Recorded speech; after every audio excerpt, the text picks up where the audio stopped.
ఆయన రాజే ఉన్నాడు, ఆయన రాజే ఉన్నాడు. అయినా కూడా దేవుడు మనం తక్కువ చేయలేదు. ఏమన్నాడు తెలుసా? మీరు రాజులని యాజక సమూహము అన్నాడు. అంటే దేవుని దగ్గరకు వచ్చినటువంటి వారు ఏమంటున్నాడంటే, మీరందరూ సమూహము, నా సమూహమయ్యా, మీరు కూడా రాజులే, నేను రాజుని, మిమ్మల్ని పరిపాలించే రాజుని. ఎంత గొప్పవాడు చూడండి దేవుడు, ఎంత గొప్పవాడు చూడండి దేవుడు. మనం పాపం చేస్తూ ఉన్నా, దేవుని దగ్గరకు రాకపోయినా దేవుడు మనం క్షమించి ఏం చెప్తున్నాడు తెలుసా? నీవు నా దగ్గరకు వచ్చి నీ పాపాలు ఒప్పుకొని క్షమాపణ పొంది రక్షణ పొందితే నీవు రాజు అయ్యా అంటున్నాడు. ఎంతమంది రాజులు మనము, ఎంతమంది దేవునికి రాజులుగా మనం బ్రతుకుతున్నాం చెప్పండి. ఎంత గొప్ప వాక్యాన్ని దేవుడు మనకి ఇచ్చాడు చూడండి. మొదటి యోహాను పత్రిక ముందు చేస్తున్నాం. మొదటి యోహాను పత్రిక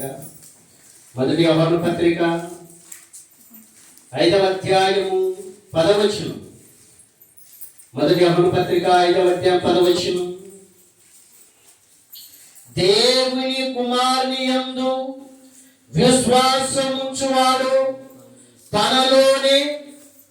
తనలోనే ఈ సాక్ష్యము కలిగి ఉన్నాడు. ఏ సాక్ష్యము?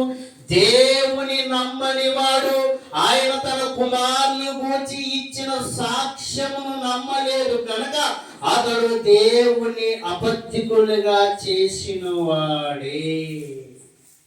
ఎవరైతే యేసుక్రీస్తును అంగీకరించారో, యేసుక్రీస్తును నమ్మరో, వారే అబద్ధికులు అని చెప్పేశారు. అంటే యేసుక్రీస్తు ప్రతి ఒక్క మనిషి నమ్మాలా? నమ్మాలి. మన యోహాను సువార్త 1లో మనం చూస్తే ఏమంటాడంటే, కలిగి ఉన్నది ఏది ఆయన లేకుండా కలగలేదంటే నిజంగా ఆయన వల్లనే కలిగింది కనుక నీవు నమ్ము అంటున్నాడు. ఒకవేళ నా కుమారుని నీవు నమ్మలేదా, నీవు అబద్ధికుడివి అని చెబుతూ ఉన్నాడు. దేవుని కుమారుని యందు విశ్వాసం ఉంచని వాడు తనలోనే ఈ సాక్ష్యము కలిగి ఉన్నాడు.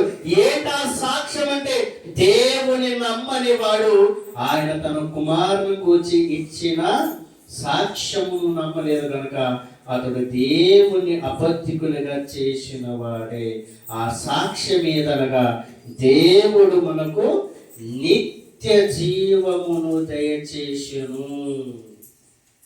యేసుక్రీస్తును నమ్ముకున్నటువంటి వారికి నిత్య జీవం ఇస్తాడట, వాగ్దానం చేశాడు దేవుడు. చాలా మంది యేసుక్రీస్తు నమ్ముకోవట్లేదు కదా, అయితే నిత్య జీవాన్ని పోగొట్టుకుంటారు, పరలోకాన్ని పోగొట్టుకుంటారు.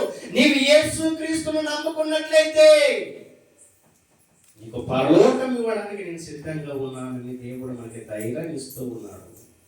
ఎవరు చెప్తారు చెప్పండి? పరలోకం రావాలంటే యేసుక్రీస్తును నమ్ముకోవాలి.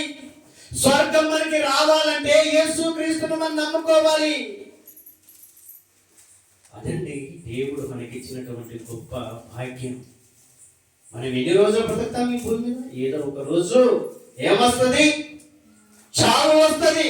చావు దారి లోకాన్ని విడిచి వెళ్ళినటువంటి ఆ మనిషి యొక్క ఆత్మ ఎక్కడికి వెళుతుంది అంటే పరలోకానికి రావాలని దేవుడు ఎదురు చూస్తూ ఉన్నాడు. కానీ ఆ ఆత్మ పాతాళ లోకానికి వెళుతుంది. యేసుక్రీస్తును అంగీకరించని ఆత్మ. అక్కడ భయంకరమైనటువంటి వేదనలు, బాధలు, ఇబ్బందులు, వడదుడుకులు, ఏడుపులు, కన్నీరు పరలోకంలో లేవు. దేవుడుండే లోకంలో అవి ఉండవు. అందుకే యేసుక్రీస్తును నమ్ముకో అని చెబుతూ ఉన్నాడు. మనమందరము భూమి మీద ఉన్నటువంటి మనుషుల్ని యేసుక్రీస్తు వైపు మనం మళ్ళించాలట. అదే మనకి భారంగా పెట్టాడు దేవుడు. నమ్ముతారో నమ్మరో నీ వెళ్ళి చెప్పంటున్నాడు అంతే. యేసుక్రీస్తు నమ్మరా? ఓకే, వాడు ఎక్కడికి వెళ్తాడు అని చెప్తుంది. యేసుక్రీస్తు నమ్మకపోతే ఎక్కడికి వెళ్తాడట? పాతాళ లోకానికి వెళ్తారట, అగ్నిగుండానికి.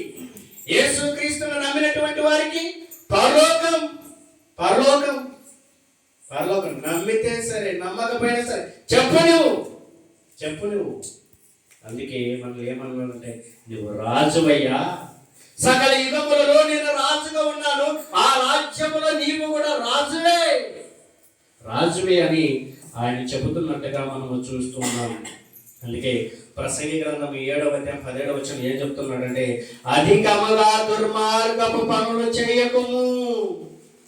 ఎందుకు చెప్తున్నాడు దేవుడి మాటలు అంటే మనుషులు అధికమైనటువంటి దుర్మార్గపు